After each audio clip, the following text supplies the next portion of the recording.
Nossa história começa em 1850 em Nova York, quando 3 irmãs conhecidas como as Irmãs Fox chamaram a atenção pública com suas sessões espirituais.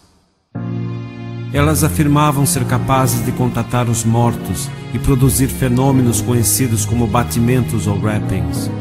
A notícia sobre as 3 irmãs logo se espalhou e pessoas vinham de todas as partes do país para presenciar o fenômeno. Foi quando a irmã mais velha, Lee Fox, decidiu transformar a habilidade das irmãs em negócio lucrativo e nomeou-se empresária das meninas. Em pouco tempo, as 3 médiuns atraíram a atenção dos ricos e famosos, viajaram pelos Estados Unidos com suas demonstrações e encorajaram muitas outras pessoas em busca de fama e dinheiro a produzir os mesmos fenômenos. A época era propícia para o negócio. Com mais de 500 mil de mortos na Guerra Civil Americana, muitos tinham um parente ou amigo com quem gostariam de entrar em contato. Logo, o espiritualismo se tornou uma febre, e no final do século XIX, sessões espirituais já tinham se tornado extremamente populares. Nessas sessões, espíritos se manifestavam através de sons, objetos eram atirados ao ar e ectoplasma saía da boca e dos ouvidos dos médiuns. Depois de quase 40 anos dessas demonstrações, Margaret Fox, arrependida com o que elas haviam popularizado, confessou a um jornal de Nova York que tudo não passava de uma fraude. E no dia 21 de outubro de 1888, Margaret e Kate Fox fizeram uma demonstração pública de sua técnica na Academia de Música de Nova York para mais de 2.000 pessoas. Mesmo com a confissão de Margaret e Kate e com a demonstração pública, o espiritualismo continuou a crescer nos Estados Unidos e na Europa. No início do século XX, o espiritismo já florescia na Europa sob a influência da obra de Allan Kardec e de pessoas célebres como Arthur Conan Doyle. No entanto, nos anos 20, Harry Houdini, considerado por muitos o maior mágico de todos os tempos, começou a visitar sessões mediúnicas e desmascarar médiuns de sua época. Houdini viajou os Estados Unidos e a Europa, fazendo demonstrações públicas e explicando como os médiuns se utilizavam de técnicas de mágica e ilusionismo para enganar aqueles que assistiam às sessões, incluindo cientistas e acadêmicos da época. Em 1924, Houdini publicou seu livro sobre o assunto, Um Mágico entre os Espíritos, e nele relatou em detalhes como as fraudes eram criadas pelos médiuns.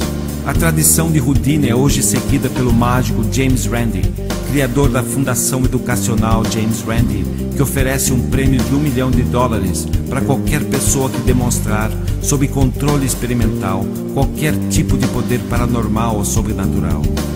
E até hoje, nenhum dos milhares de candidatos ao prêmio obteve sucesso em demonstrar seus poderes paranormais. Mesmo tendo sido desmascarado como fraude nos Estados Unidos e na Europa, o espiritismo chega ao Brasil em 1883 com o periódico Reformador e logo após, em 1884, com a criação da Federação Espírita Brasileira. Mas foi com o médium Chico Xavier e sua entrevista em 1971 ao programa Pinga Fogo da extinta TV Tupi que o espiritismo começa a crescer no Brasil. Mas o que pouco se fala sobre Chico Xavier é que no começo dos anos 60, este famoso médium participou de apresentações fraudulentas com a médium Otília Diogo. Fraudes reveladas na época pela revista O Cruzeiro. Nesta mesma época, Chico Xavier conheceu Valdo Vieira, que o alertou para o perigo de se envolver em truques tão fajutos e o aconselhou a continuar com a psicografia, um método muito mais sutil e difícil de ser desmascarado. Naquelas reuniões que fazia de efeito físico, não parecia que era uma fajuta. Dele. Tudo isso. Hoje eu falo que as coisas todas já passaram, é bom a gente clarear as coisas que a natureza humana não falha, né? Em 1958, Amaury Pena Xavier, sobrinho de Chico Xavier e médium com 50 livros publicados, foi à redação do periódico Diário de Minas, em Belo Horizonte, e confessou que suas mensagens, como também as mensagens de Chico Xavier, não passavam de fraudes. Segundo Amaury Pena, desde os 13 anos de idade, Chico Xavier o treinou para imitar o estilo de escritores famosos.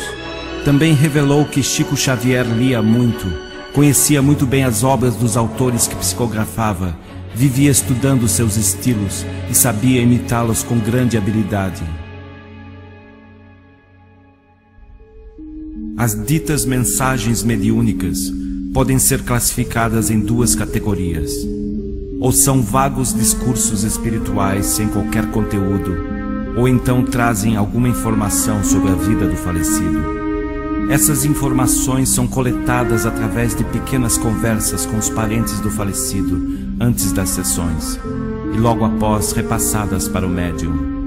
Neste vídeo, Valdo Vieira revela como essas informações chegam aos médiums. Então eles mandavam, ó, o apelido dele é esse, a tia que ele gosta é essa, a madrinha dele, a Dindinha, é a fulana, ela mora assim, assim. Tudo para haver uma relação. O avô, que ele gostava muito, morreu no ano tal.